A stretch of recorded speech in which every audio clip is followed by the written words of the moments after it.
Anong pangalan ng luto na yan? Anong putahe na yan? Wow! Talaga naman. So, sir, ilalagay mo, i-activate mo yan. Sir, buttered Oo. garlic. Buttered, garlic what? Opo. Sir, ganito, aanhin natin, i-edit natin yung inano mo. Picturean mo muna to. Hindi ito naka-picture, naka-video Oh, ito. video O yan. Sa lutong bahay lagi. So, this is how to cook buttered garlic shrimp using the primitive way of cooking. What makes it primitive way?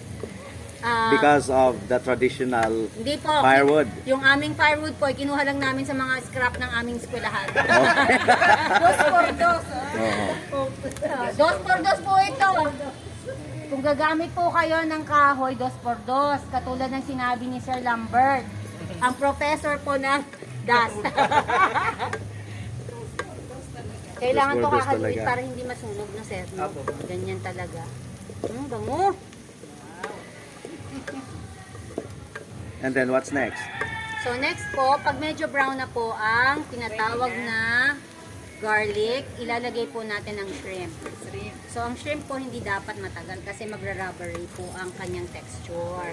Oo. Tapos mahirap balatan si Ma'am na. po ang aking si Ma'am po ang aking mentor. Oo. So si Ma'am SP Ma'am po, SP, oo. ang mentor Tapos, po. Ayan na po, pwede na po sa Pwede na. Idea po ni Sir Lambert. Hindi talaga Si pwedeng Sir Lambert po ang hindi aming pwedeng magtagal kasi magiging rubbery po yung mahirap ano. ng balatan. Tap, opo. Hindi po. At saka yung Makunat. texture niya po, opo. And then, ito pong aming shrimp, binili pa po talaga namin sa... Sa talipapa. Opo. Fresh from the... Talipapa. Hindi naman po namin kaya na gulihin. Ayan. Meron akong 10 pinggan. Dala. Meron akong ano, paper... Meron akong 10 paper pinggan. plate, ano, may paper plate ako po. Meron akong 10 cups. 10 yata yon. Yung maliliit na cups. Dagdagan nyo na lang. Bahala na po kayo ha. Malapit na po tayong kakain. Konti-konti na lang po. Wala pa po yata. Wala yon ang bibilhin. Kasi yun po ang binili namin no last time na kanya-kanyang dala. Pero sige na po, paano na lang. Oh, wow. Ito kasi yung dapat na hinahalo kasi Ma'am, paminta lalagay ko na. Paminta. Lahat na to, sir? Oo, baka sabi, baka kalahati lang na, sir.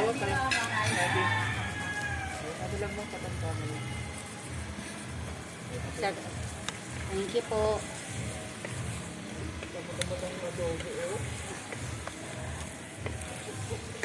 So ito po yung aming activity nila Ma'am SP, ni Sir Lambert at saka ni Sir Hangad para po sa aming pasasalamat sa aming mga faculty na halos lahat po, actually lahat po naka very satisfactory po sa kanilang SEM. Wow, gano'n. Super po, mga 90-90 po ang grade.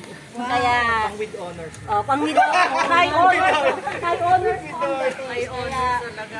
Sabi po namin, Beyond expectation. opo.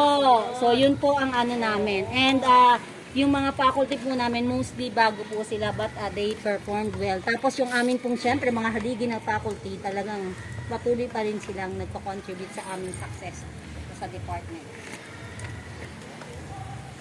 So, yan na Naging, po. naging orange yung kulay no, naging. Yes po, ganyan po talaga.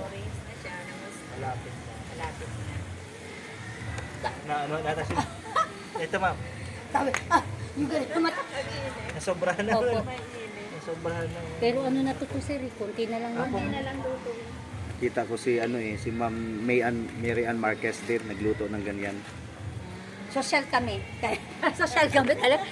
Ang idea, actually po, ang idea ng paggawa ng shrimp or pagluluto ng shrimp kay Sir Lambert, gusto niya po na treat. At ngayong Saturday ay mamimili daw siya ng marami kasi mayroong anniversary sa kanilang Thanksgiving sa kanilang church on Sunday. Kaya sa Saturday, hindi, magbabiyahe talaga siya dito sa Cavite. Kasi dyan mamili. Opo. Oo, wala daw sa kanila eh.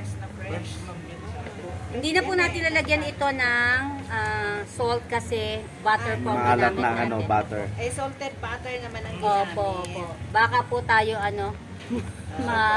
masobrahan tayo. Para sa mga manonood nito, Totoo yan, sir? Oo. Hindi binibideo mo? Oo.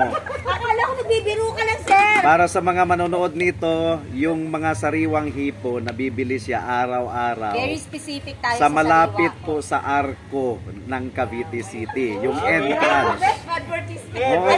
Meron ka Malapit tayong siya ano sa ka Lago. dito? Didalahican.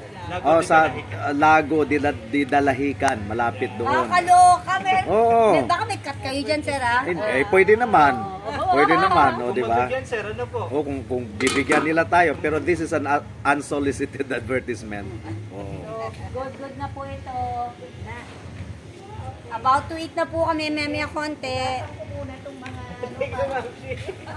Para wala tayong magalit sa atin. Thank you, ma'am. Konti na lang po ito. Ano na naman to eh. Oh. Orange na ba talaga, sir? No? Tapos konti Nag-turn lang. orange. Kasi pag na-overcook siya, yung didikit yung balat sa ano. Pero meron pang hindi nag-orange, no? Meron Opo, pa. kaya po hahaluin.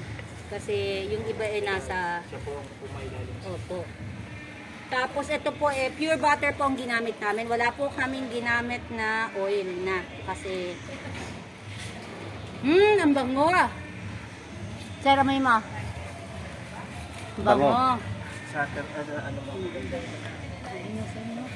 Maganda na naman po sa pan niluto dito. Opo. Dahil distributed. Oo. So, para toasted yung medyo Opo. ano. Ayan na, konti na lang tayo. Huwag kayong mag-alala. Kakain naman tayo. Luto na ang adobo at... sabi niya, salamat po, Nay. Salamat po, Nay. Hindi po ako yun. Salamat po, Nay. Pero malura. Natin ng konti. Para... No, may hipon. Shrimp. Buttered shrimp. Kung kayo ay allergic, ihanda nyo na lang si Teresin mamaya. Si Tirisin pa lang. Meron kang si Tirisin. Bakit? Allergic. Sa hipon? Oh, ganun. Pero hindi naman ako kakain. So, pag mabuhay.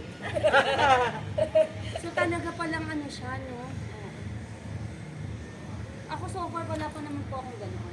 Kilala mo si Sig? Ayun na. Si Sig at si Ligang magkakapatid. Nakakainis kasi. Aray ko, ouch! Napasok tuloy ang kamay ko.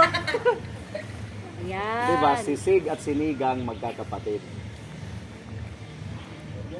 Yeah? Takpan ko na lang na, sir. Isa na lang. Oo. Tapos ano, done na to. Wow! Tingnan, ay, yung adobo natin tumiin talaga na, sir. Opo. Wow! Asan ang adobo? Ito, sir. Tumiin. Ayan. O yan, masarap. Tingnan.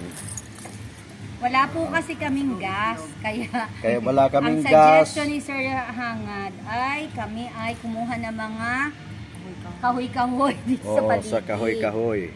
So, yan po ang aking ano. Mhm. So, I have 2 Boy Scouts here. Great gentlemen. Kaya nilang Nagpanilas po talaga kayo. Oo! Walang gas nga eh. Sisiw! Sa aming mga department chairs. Papel lang. Papel-papel lang yan. Yes, papel-papel lang yan. Okay, meron kasi tayong construction, demolition muna, tapos construction na Ongoing gagawin. construction. Ongoing construction. At patatayuan po ito ng, ilang story na building? 4-story building.